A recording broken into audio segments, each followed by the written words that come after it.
Olá, bom dia. No ar mais um Boca no Trombone, o seu espaço de consultorias jurídicas e opinião aqui na nossa Band TV. Muito obrigado para você que se liga na nossa programação, interage conosco, manda sua dúvida para os convidados e convidadas que vão participando das edições do Boca no Trombone. Aproveita, tá na tela aí, tá na tela o nosso WhatsApp para você encaminhar a sua dúvida e também o QR Code. Pega o seu celular, abre a sua câmera e te inscreve agora no nosso canal lá no YouTube. Todos os advogados, os médicos que participam das edições do Boca no Trombone também estão por lá. Tem conteúdo diferente. Vai lá, te inscreve no @programa Boca no Trombone. Olha só o time que está com a gente nessa edição. Na área do direito do consumidor, a doutora Luciane Marques, a doutora Natasha Bublitz no direito previdenciário, a doutora Karina Lima no direito trabalhista e o doutor Alessandro Rossol, médico urologista, especialista na saúde masculina, falando conosco sobre medicina e saúde. Então, bora lá iniciar a nossa consultoria. Primeiras dúvidas que vão chegando da área previdenciária para a doutora Natasha. O Fernando, doutora.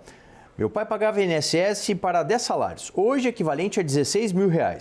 Por que o teto do INSS é metade desse valor? Doutora Natasha, muito bom dia, bem-vinda. Muito bom dia, doutor Solano. Essa é uma dúvida muito comum. Fernando, o que acontece? Desde 91, o salário mínimo não está mais vinculado aos benefícios previdenciários. Então, eles têm reajustes por índices diferentes.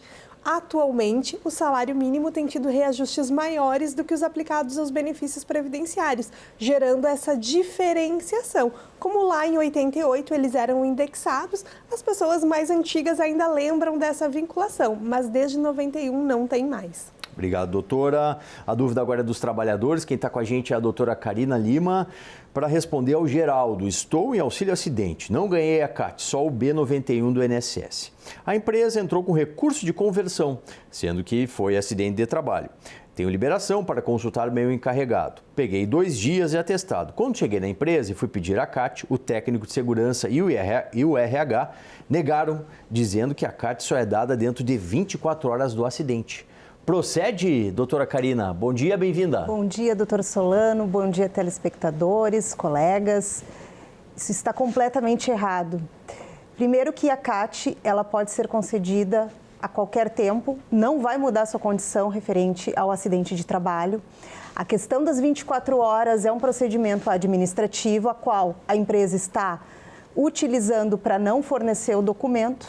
E há exemplo dessa situação, que é bem importante, qualquer pessoa quando entra com uma reclamatória trabalhista e pede o reconhecimento por acidente de trabalho, pede CAT, ela deve ser emitida. Então não há tempo para que isso aconteça.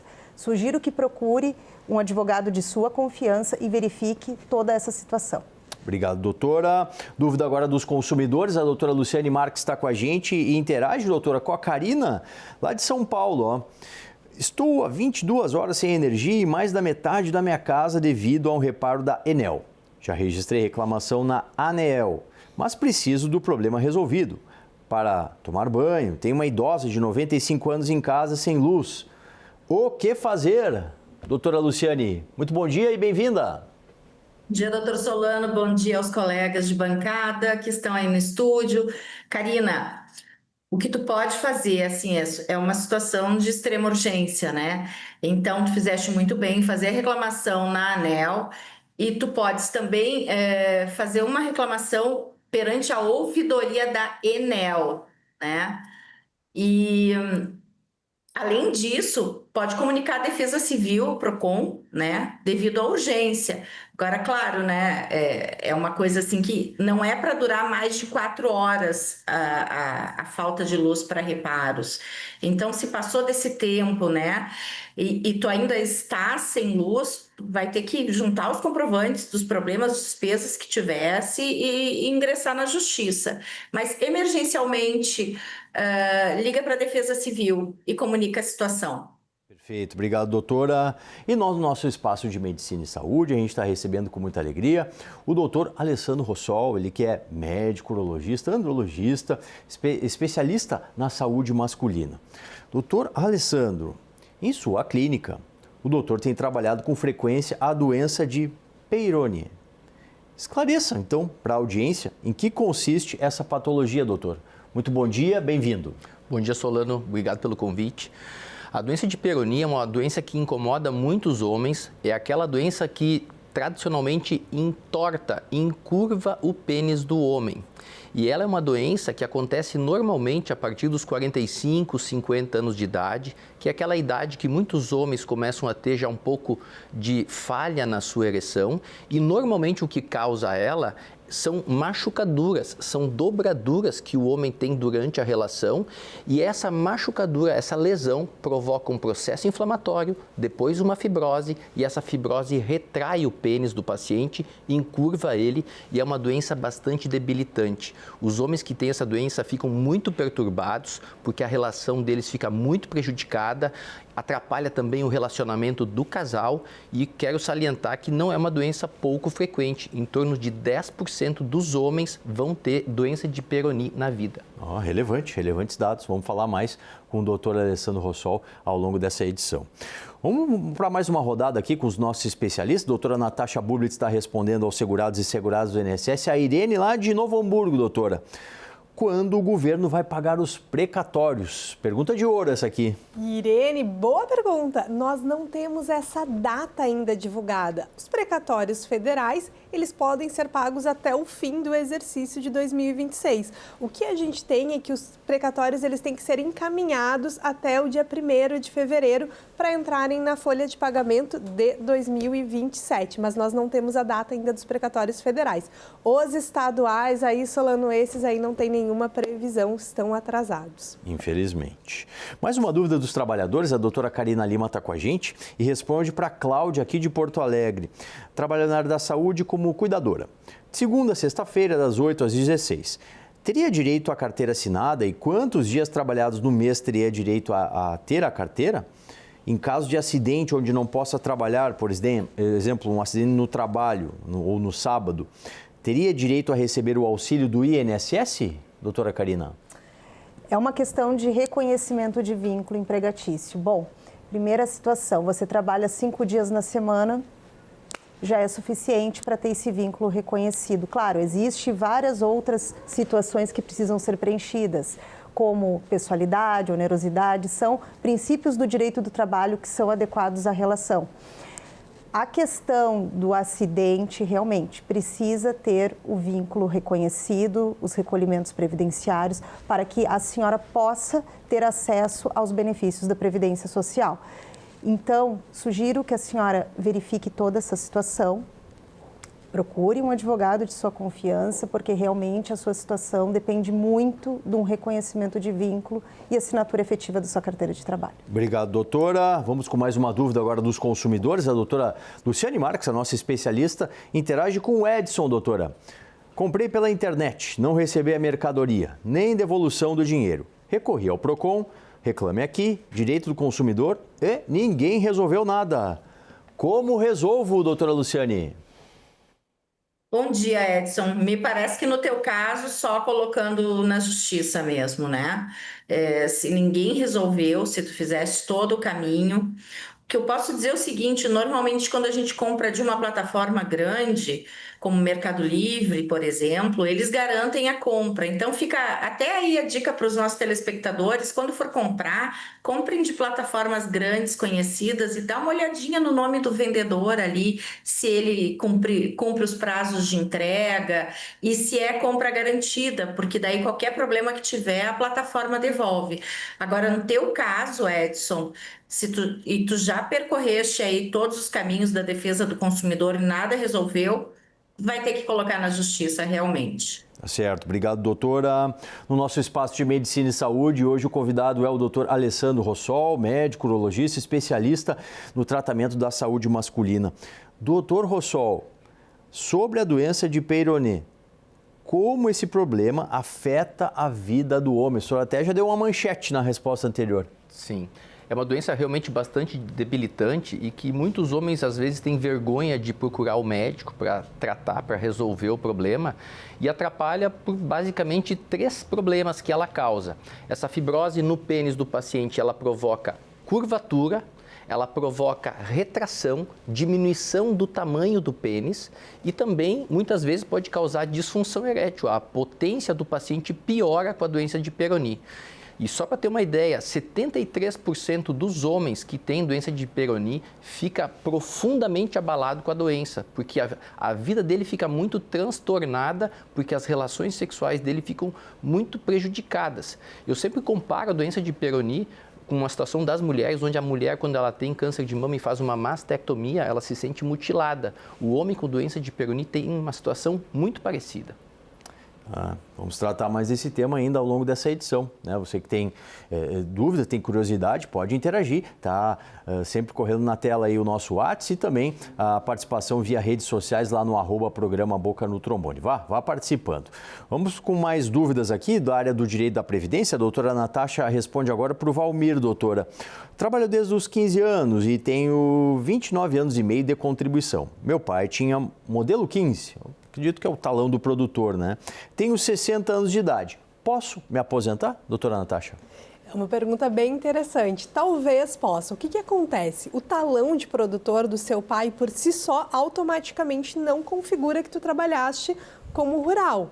Tens que comprovar que trabalhaste auxiliando seu pai em uma pequena produção rural, como enquadrado, como segurado especial, para daí esse tempo ser computado, aumentar o teu tempo de contribuição e eventualmente te encaixar em alguma regra de transição. O que é importante fazer? Um planejamento previdenciário para verificar se essa documentação está adequada, adequar o seu processo, se assim for, com os documentos corretos, para que aí sim, se for o caso, buscar o benefício mais adequado para o teu caso concreto. E Solano, só para complementar, a gente teve essa semana publicado o acórdão do 1124. E o que ele traz? Que os atrasados vão ser pagos a partir do momento que a prova documental está completa no processo. Então, a gente precisa atuar no processo administrativo de forma extremamente responsável desde o início. Então, esse planejamento, essa organização do processo, ela vai ser fundamental, não só para assegurar o direito, mas para garantir que o segurado receba os seus atrasados que faz jus. E aí a importância do especialista, né? Porque é complexo. Demais.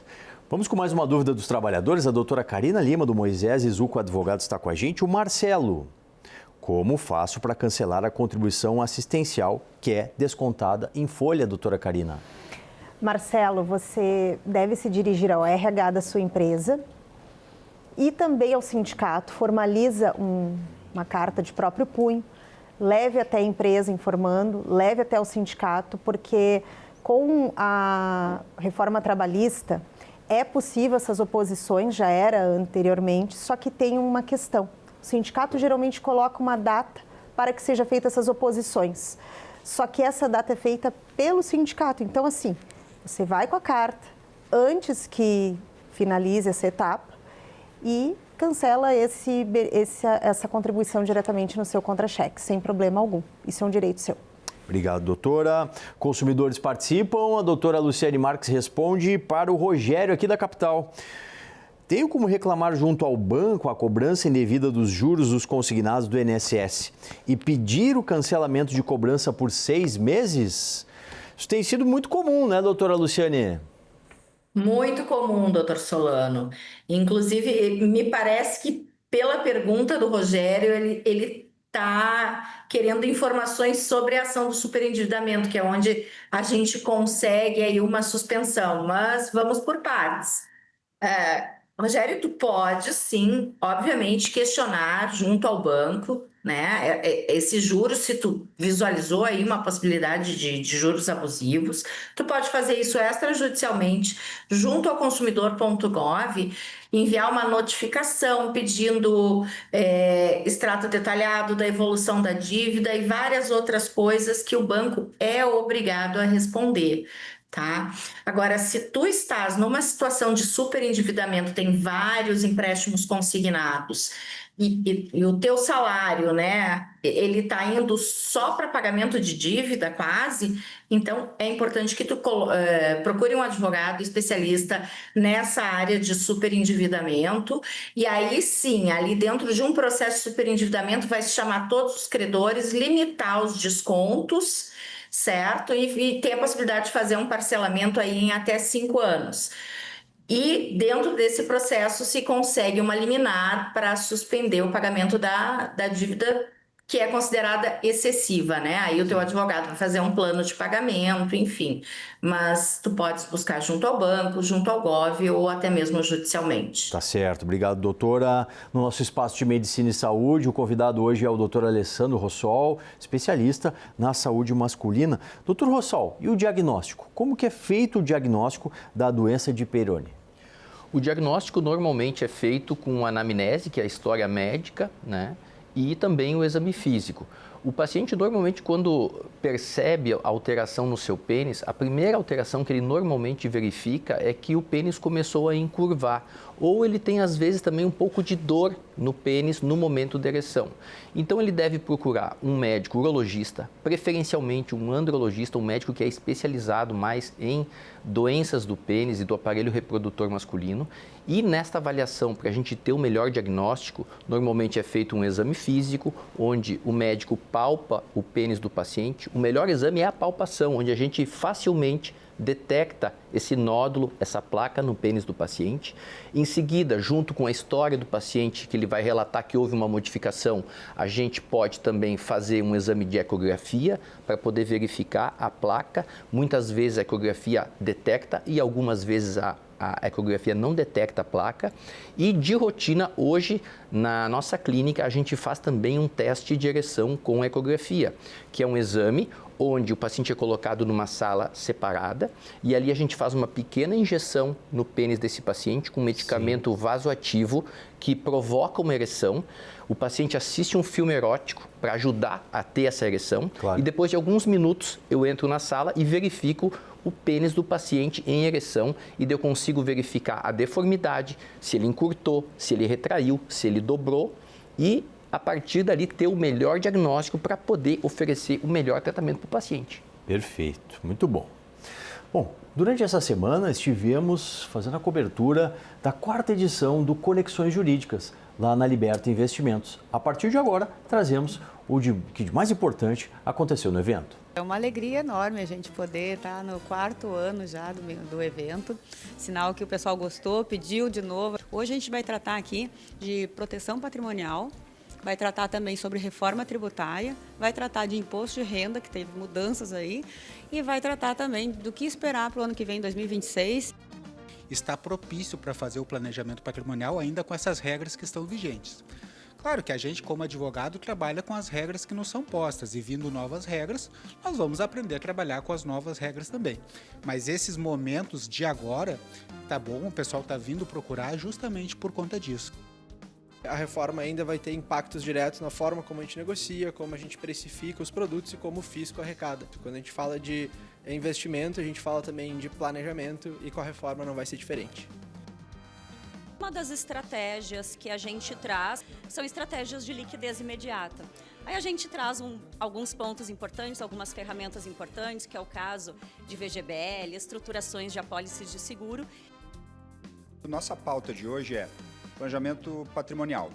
Como é que eu penso sobre planejamento, proteção patrimonial, sucessão patrimonial, como é que eu organizo, porque esse acaba sendo um problema bom. Se eu tenho patrimônio, eu tenho que pensar em como que eu vou melhor organizar para que esse patrimônio seja recebido pelos meus herdeiros. Vai ser um ano, no mínimo, turbulento, porque anos eleitorais costumam ser assim. O Brasil passa por um momento de mudança na política econômica, começou em 2023, a gente tem visto as nossas contas públicas se deteriorarem nos últimos meses. Esse é um grande desafio fiscal, né? O fiscal é um grande desafio macroeconômico para o ano que vem, mas especialmente para 2027. Eu diria que o que acontece em 2026 será a chave para o próximo ano. Voltando aqui com a nossa consultoria previdenciária com a doutora Natasha Bubertz. Uma rapidinha aqui antes do intervalo, doutora Lauren. Meu pai foi vigilante, faltaram 11 meses para se aposentar pela especial. Os advogados converteram o tempo para conseguir aposentar no normal, com um salário baixo. Está correto, doutora? Bom dia, Laura. O que acontece? É interessante conversar com seus advogados para entender exatamente a estratégia que foi aplicada. Muitas vezes a gente ainda tem na memória que para aposentadoria especial bastava 25 anos de exposição a agente nocivo. Só que depois da reforma há exigência de idade mínima, há também regras de transição com pontuação que são um pouco mais rigorosas. Por vezes ele não alcançou os requisitos pós-reforma. Então, a estratégia é conversar com seus advogados para entender por que eles fizeram a conversão e se foi o melhor benefício encaminhado na data que era possível. Vamos com mais uma aqui, agora dos trabalhadores, para a doutora Karina Lima. Doutor, o Alexandre aqui da capital. Estou com a segunda e a terceira férias vencidas há um mês. O que faço, doutora? Bom, essas férias vencidas já geram a dobra, o pagamento em dobro, né, pelo empregador. A cada 12 meses, você adquire o período concessivo e tem que tirar essas férias para não vencer a segunda, mas a terceira já é bem complicado. Então, eu sugiro que vá ao RH, a área administrativa da sua empresa, verifique toda essa situação, porque vai ser a dobra e a empresa vai ter que pagar por isso. Tá certo, muito bom. Obrigado aos doutores que seguem conosco. A gente vai dar uma paradinha que é rápida e já volta para mais consultorias aqui no nosso Boca do Trombone.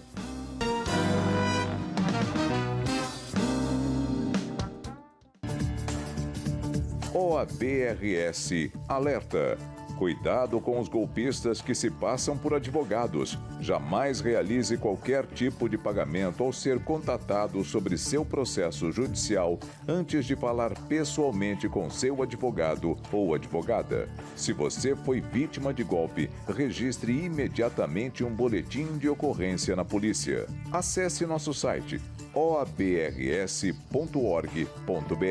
e nossas redes sociais pelo @OABRS para saber como se prevenir.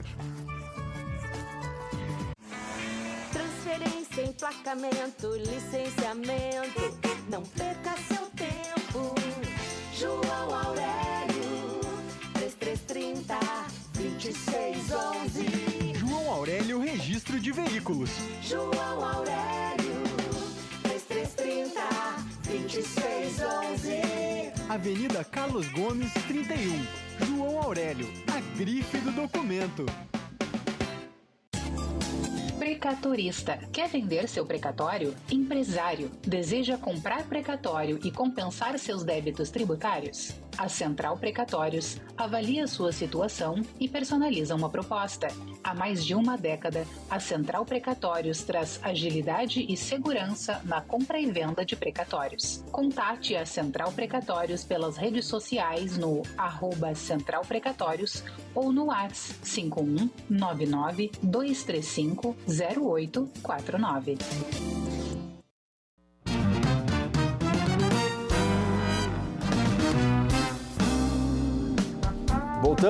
Voltando com o Boca na manhã do seu domingo. Muito obrigado para você que nos prestigia, interage com a gente nos diversos conteúdos, com os advogados, com os médicos que vão participando da edição do nosso Boca no Trombone. Vamos aqui para mais uma rodada aqui com os especialistas. A doutora Natasha Bublitz está com a gente, em nome do BM Advogados, e responde para o NECO, doutora.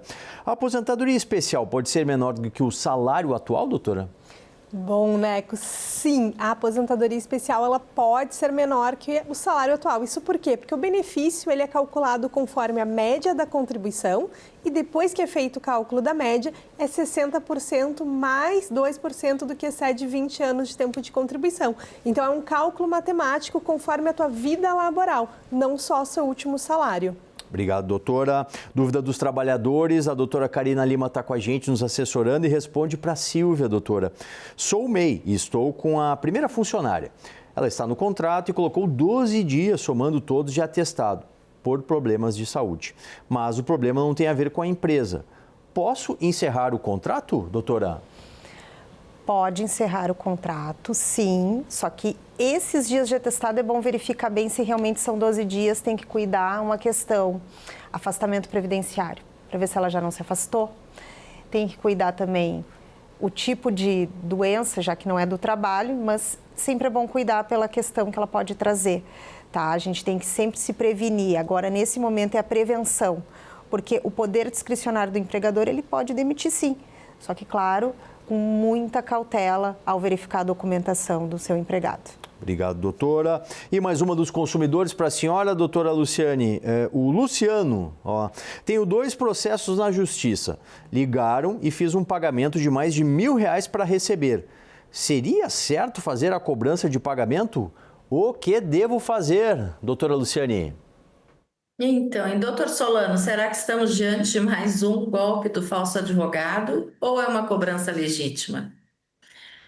Luciano, então, como eu falei, existe um golpe na praça aí que pessoas se passam por advogados e estão cobrando dinheiro, mas não pagam nada. Agora, se tu realmente recebeu o dinheiro, né, e te cobraram, nada mais justo que o colega receber os honorários pelo serviço que ele te prestou. Sim. Então, eu não sei exatamente as circunstâncias do teu caso. O fato é que não é um requisito essencial se fazer um depósito para depois receber o que tu ganhaste em juízo. Isso não está correto. Agora tem que analisar, se tu foi ao escritório e o colega já cobrou pelos honorários que tu contrataste com ele, aí tudo bem. Certo. Mas vale a dica aí mais uma vez para os nossos telespectadores, né? Verdade. Não façam pagamento adiantado, recebeu ligação, WhatsApp, vai pessoalmente no escritório do advogado, não sai pagando nada, porque não é um requisito a pessoa fazer nenhum depósito para receber o que ganhou judicialmente, né, doutor Solano? É verdade. Para a gente fechar aqui o nosso espaço de medicina e saúde, hoje com o doutor Alessandro Rossol, quero lhe perguntar, doutor, quais são os tratamentos atuais para tratar a doença de Peyronie? Excelente. Assim, o tratamento da doença de Peyronie depende muito do estágio da doença que o paciente se encontra. Quando o paciente está nos primeiros 8, 12 meses da doença, que é a fase inicial, a gente pode oferecer para o paciente medicamentos orais, que são 2, 3 tipos. A gente pode oferecer para o paciente também tratamento com ondas de choque. Outro tratamento que pode ser utilizado é injeção na placa do pênis do paciente com anestesia local de um medicamento chamado Verapamil. O paciente também pode usar bomba de vácuo e extensor peniano para mecanicamente desencurvar e devolver tamanho para esse pênis. Esses são os tratamentos da fase inicial. Mas quando o paciente nos procura depois de um certo tempo, depois de 12, 14 meses, esse paciente normalmente já está na fase tardia da doença. Daí, geralmente, esses tratamentos clínicos, não cirúrgicos, não funcionam muito bem. Então, a gente normalmente indica cirurgia quando há necessidade. E cirurgia a gente indica basicamente em 2, 3 situações. Sim. A primeira delas é quando encurva mais do que 30 graus, porque realmente daí atrapalha esse paciente para ter relação.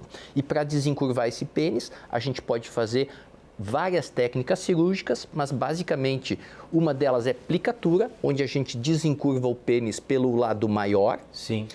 A outra técnica é enxerto, que é quando a gente solta o lado menor, libera e coloca um tecido, um enxerto também ali, e isso desencurva, e isso também devolve um pouco do tamanho de pênis perdido. E um terceiro tratamento é o implante de uma prótese peniana. Perfeito. Que é quando geralmente o paciente tem disfunção erétil associada ou quando a deformidade é muito grande. Tá certo. Olha, agradeço muito ao time de hoje aqui, doutor Alessandro Rossol, doutora Karina Lima, doutora Natasha Bublis, doutora Luciane Marques, que comigo fizeram a edição do Boca no Trombone de hoje. E no domingo que vem, temos mais. Temos a partir das 8h30, mais uma edição do nosso Boca no Trombone. Até lá!